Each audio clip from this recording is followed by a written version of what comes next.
आणि आता फोर्टिज हॉस्पिटलच्या समोर जो रस्ता जातो एक बाजार समितीच्या आतमध्ये जातो आणि एक अलनसरा हाईट्स म्हणून एक सोसायटी आहे.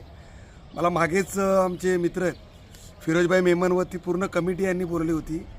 त्यांनीही कमीत कमी खूप वेळा निवेदनं दिली, मी निवेदन दिले, फोनवर संपर्क साधला. पण आता या रोडवर आल्यानंतर तीच परिस्थिती आहे. हे बघा पूर्णपणे खड्डा, नदीतून कसा रस्ता, नदीतून रस्ता जातो आणि ज्येष्ठ नागरिक इथून जातात. म्हणजे अक्षरशः लोक पडतील, अपघात होईल.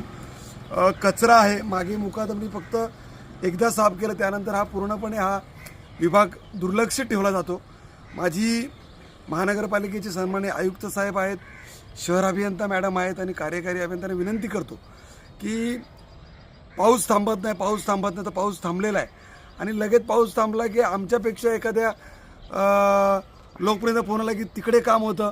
पण आमच्यासारख्या एक जो साधा कार्यकर्ता तो जनतेमध्ये आहे, पब्लिकच्या तक्रारी वाचतो, जाणतो, त्याच्या तक्रारी तुम्ही निवारण का नाही करत? तुम्ही तात्काळ, माझी विनंती आहे की ह्या रोडवर आता बघितलं तुम्ही पूर्णपणे रोड हा, इथेही नागरिक राहतात, पूर्णपणे व्यापारी वर्ग इथे जातो. आणि आज मला तुम्ही सांगा की इथे ह्या पद्धतीचे रोड असतील, कचरा असेल तर कसं काय चालणार? त्यामुळे माझी महानगरपालिकेच्या सर्व पदाधिकाऱ्यांना विनंती आहे की हा रोड तात्काळ दुरुस्त करा, इथले सफाई तात्काळ करा. नाही तर काय होतं, नाईलाजाने आम्हाला नागरिकांना घेऊन इथे आंदोलन करायला लागेल आणि याची जबाबदारी ही संपूर्ण प्रशासनाची असेल.